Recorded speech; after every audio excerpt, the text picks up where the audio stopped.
Good night. Good night. Greetings, everyone. Greetings. Yes, so we're back with another video. As you have probably seen, that the topic that we're now under is why are marriages failing? And the topic, the subtopic for this video is lack of love and intimacy. Now, first we're gonna just quickly brush over what are the different types of intimacy. You have physical intimacy and you have emotional intimacy. And it depends on the type of relationship, whether it's an intimate relationship or a platonic relationship. But in this video, this series is about intimate relationships. And for this one, we'll be focusing mostly on emotional intimacy, which persons tend to not look on. They most focus on physical intimacy, sex, kissing, touching, holding hands, physical contact. Okay. Alright, so now we're just gonna look into reasons for the lack of love and intimacy. So we just have a short list. I'm just gonna go through. So the first thing on the list, that's responsible for this lack is some persons never experienced love in childhood years. So a lot of what we bring to our relationships is basically what life would have taught us and what we would have learned, in home life. So if it is that our first home. Yeah. So if it is that we grew up in a home where love was not shown, where affection was not demonstrated. So like parents weren't the type to really hug a lot or kiss a lot. Or say, you did well, or I love you, or you look pretty, or those type of things. Most likely, persons that come from those backgrounds, they tend to be less expressive, so they do not express love openly. Yeah, and if they are in a relationship with someone else that probably came from a background where love was expressed openly, and there we see where a challenge can arise, because one is going to expect to get what he or she has always gotten from their family and friends, right? And then this person now probably is going to feel like too much is being asked of them, because they're just not really used to that, and they don't, as long as they're being nice, they're being polite, they're there, spending time with the person and trying to meet the person's needs, sometimes they might tend to think that probably the other person's desire for love and intimacy is just probably a little bit over the top, when sometimes it's not that it's over the top, but they're just not used to that, right? So that's... And I don't mean to cut you, there's also the reverse, where persons tend to request more than the average person in terms of affection. So sometimes persons that, especially females that were not shown love, they tend to want constant reassurance, constant recognition, constant praises, those type of things. And of course, this is not for everyone. This is not for everyone, but this is the general observation. Yeah. Alright, so the next thing on the list is busy schedules, depending on how you pronounce it. But we find that in this industrial age, and I saw the gleaner the other day that we're actually approaching the fourth industrial revolution.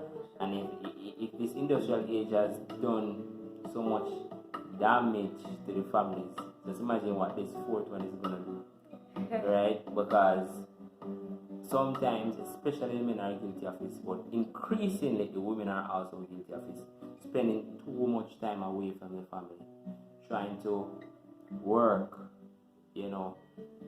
pay the bills, working overtime, trying to get a promotion, or probably trying to get another degree, and it's like, and then probably business meetings. Too many hats. Yeah, wearing too many hats. And something like that really crowds out family time, and not just family time, but spouse time, intimate time. And there's a saying that says, Go ahead. there's a saying that says, haste make waste. You can't do something like that in a rush. It takes time to spend with the person, talk with them, be intimate, be close. It's not something you can do on a rush. It will never be effective. So for persons who have busy schedules and they aren't spending enough time with each other, it's going to really affect their display of love and affection with their partners. So that's one, big thing to look out for. And if it is that you are involved, it makes it even more complicated. And I believe that's one of the reasons too why majority of divorces actually happen after kids are born. Right? So before kids were born, there was more time to spend with the person, communicate, trash out problems, move forward. But when kids get into play now, if they were hanging by a thread before the kids coming into play is just triangle relationships. Yeah, it's just gonna break it, right? Because now you have added responsibility and sometimes added focus. Yeah, and having children, depending on how you approach it, can be an added stressor in your life, right? So that sometimes really affects the intimacy, the love between persons. So before we move on, so just a quick encouragement, is to take a break, and not just take a break when you have to, in the sense that something forces you to take a break, but schedule time to take a break. Be intentional, be deliberate, because family and relationships are the core of humanity. That's how God made it, and you can't neglect the main thing and expect to get good results. Right? So just schedule time, take a break, and send the kids out if you need to. Yeah, and spend time building your relationship, or rekindling that spark. As the next on the list is unresolved problems. Now this one is huge, and you guys probably even know exactly what I'm talking about even before we get into the details, because once there's an unresolved problem, there's always going to be cold shoulder, there's going to be, in some cases, bitterness, there's going to be lack of communication, there's going to be reserve. So persons are going to be more, keep to themselves in an attempt to protect their feelings, right, from further hurt, and that's exactly what we do as humans. Our primary tendency, or our natural tendency, is when we are hurt, we try to find a mechanism to protect ourselves. So it's either we withdraw, so we just take a leave of absence, we go one side, and we just try to avoid the situation. Yeah, so as you were saying before, my wife could not control her laughter. So unresolved problems. Once there's unresolved problems, just think about trying to get intimate with somebody who probably hurt you, whether knowingly or unknowingly, and it was not resolved. That's going to be difficult, because to be intimate, it takes your heart, your mind, and if those are not engaged, then it's just not going to work. It's not going to be personal. Yeah, you're just going to do it because the person asks you to, or because they think it's your duty, but that bond, that closeness will not be there unless whatever problems you have are squashed properly, right? And that comes with communication. If there was one other thing other than having Christ in the center that I would suggest that will help you make a marriage successful, is communication. You've heard it many times, but trust me, there's no beating it. Communicate, especially if it's the vegetable in the relationship plate. It's a necessity, right? So especially if your temperaments kind of clash, right? So if it is that the person is, let's say for example, cholerics and melancholics, and they're on the same side of the quadrant. Yeah, you have to definitely communicate, right? So yeah, unresolved problems. Next one is unfaithfulness. Unfaithfulness. Yes. If at any point one partner is unfaithful, the partner that is unfaithful must understand that it's going to take time and the Holy Spirit for the other partner to actually come back around full circle. Yeah, but trust needs to be rebuilt. Yeah, and it takes time to be rebuilt. Yeah, and while it is in the stage of rebuilding, you're gonna find that 10 chances to 1 that the intimacy is not gonna be so strong as before. That bond, that closeness, right? Yeah. But the guilty party has to live with that because you basically made that situation. And remember, people are not robots, we have feelings. And as much as we may desire to just forgive and move on quickly, but it's not that easy. Sometimes when you're hurt, and each time the thought comes back of what the person did, it kind of just cripples your attempt to try and get close. To open up again. Yeah, to open up again or to get close to the person. Right? So, unfaithfulness can really, really affect love and affection. Love and intimacy. Yeah, and affection. Yeah, not gonna do it too long on that one, but I hope you guys can see how that's like an obvious one. Next one is needs are not being met. Yeah, and this is where communication comes in again, because sometimes we might have needs and we just don't. We don't know. Some of us don't know our needs. Some of us don't care. Some of us do not respect the other person's needs, right? And some of us are not open. We're not ready to communicate to the other person that my needs are not being met. It's not that you're gonna push it on the person, but to express to them your desire for your needs to be met. Yeah, and introverts, those are the bottom of the quadrant, they usually have that problem more. Yep. Because sometimes they feel like they have a challenge being vulnerable before the other person. Because they fear that they'll express a desire for their need to be met, and then the other person, misunderstands them, or they give them a cold shoulder, or they choose not to meet that need, and then they get hurt in the process. Or they're seen as weak. Yeah, or they're seen as weak, good one. And then they're hurt in the process. So to avoid that, sometimes persons just don't communicate their needs. But they're hoping that it is being met. That it will be met. Or the person will just see that something's off and come and ask them. But by right, we have to brave up and communicate. Because the person cannot read our minds. And if we have needs, as long as those needs are according to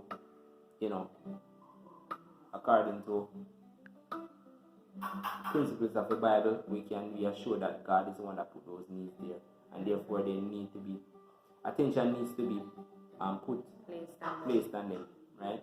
So there's nothing wrong with you talking to your partner, and there's nothing wrong with you having a desire. Yeah, right. So nothing wrong with communicating, allowing them to know what your needs are, right? And then starting out how best to meet those needs. And if the other person actually has challenges meeting those needs, and then that would lead to further discussion to get the whole thing sorted out. And we have already talked about the needs of a man and a woman, of men and women, in a previous video. Okay. Yes, so we don't really have to go back through that, but yeah.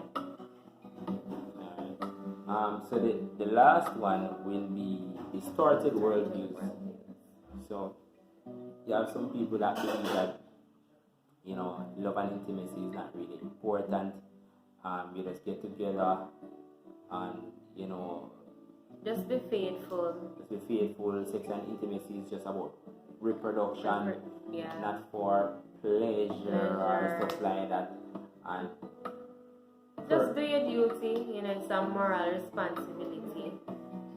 Yeah, and persons like that, they would really need to communicate that to anybody that you're speaking to before they get married, because that can be a deal breaker, right? So persons have to know Is it that we both agree that is how we view this issue, or is it that we have different views, right?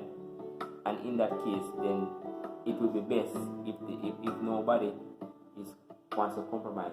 In the case of courtship, that is, then it will be best not to be with that person because it's gonna create problems in the marriage, right? Actually, I heard about a story once about a guy who was married to a wife, and it's actually after he got married that he found out that was her view. Of course, he's married to a wife. Yeah, he was married to his wife, I should have said, right? And it really stressed him out. I don't remember how the story ended though, but the thing really stressed him out, and with good reason. Anybody could understand why that was stressed him out, especially as a guy, right? So just want to ensure that our worldviews they line up, they match, they can work together. Another distorted worldview is about the submission, wives submitting to their husbands, and the husband is the head. That type of worldview. Yeah, so some men view that as the wife should be submissive to the husband in everything. As long as there's a disagreement, the husband should have the last say. Or as long as there's a decision to be made, the husband should have the last say. And the woman has no contribution to it. The woman does not have an opinion, no suggestion, you're always right, this type of thing. Yeah, and that can really cause huge problems where love and intimacy is concerned, because a woman is not going to feel loved and appreciated if her ideas are not either regarded or taken seriously, right? So where that is concerned, the man is the priest of the home. So when it comes down to things that are of eternal importance, then it would be, according to the Bible, the best if the man has the final say, because he is the priest of the home. So the man is the priest of the home, and therefore, according to the Bible, it will be best if a decision that has eternal importance, it will be best if the last say is up to the man. So, for example, because that is the man's responsibility, because Christ is his head. Yeah, right? Because Christ is the head of the man. 1 Corinthians 11 verse 3. So, for example, if it is that they're deciding which school to send the child, and the husband says, well, it's best that we send the child to a Christian school where you can get Christian values and Christian education, and the influence of the world is lessened. And let's say it's an expensive school, but that's the man's conviction. It will be best in that case, even if the woman has doubts, where we're going to get the money from and whatever, to consider, because at the end of the day, God will provide some way, somehow, and the integrity of the child, the purity of the mind of the child is of greater importance as opposed to the dollars being spent. Yeah, so in a case like that, it would be good if the wife be more lenient towards his suggestion, right? Other than that though, in terms of temporal things, for example, if we should buy a new vehicle, or if it's time to paint the house, things like that. Joint efforts, joint opinions, Yeah, you just discuss it peaceably and try to see how you guys can best work it out. And whichever suggestion is the most suitable and the wisest for that moment, then it doesn't matter who it comes from, then you stick with it. Yeah, and even if one decision is superior to the other, but if it's still causing a problem, then there can be compromises made for peace sake. Because you might win the conversation, but you don't win the heart of the person. But you don't win the person, right? And we don't want that, right? So there are many things in terms of worldviews, but those are just two off the top of the head that we focused on, where those things can really cripple love and intimacy, right? Because can two walk together, the Bible says, unless they agree, let alone to be intimate, which is like one of the most secret, treasured inner parts of you that you can give your love, your intimacy, right? So the road has to be clear, just like when a prime minister or a president from another country, or a first world country comes to a third world country, and then clear the road for him to drive through. Pave the road, fix it up nice. Red carpet. When it comes down to love and intimacy, all of the problems and the barriers to love and intimacy have to be cleared away in order for it to make way. Smooth transition. Make its way to the heart of the other person. Because anything at all that seeks to block it, let's put it this way, it's easily blocked. There's many things that can block love and intimacy. So one good another day, you get it another night. Yeah, but if you, as the wife said, if you perform good in the day, then you will perform well in the night, right?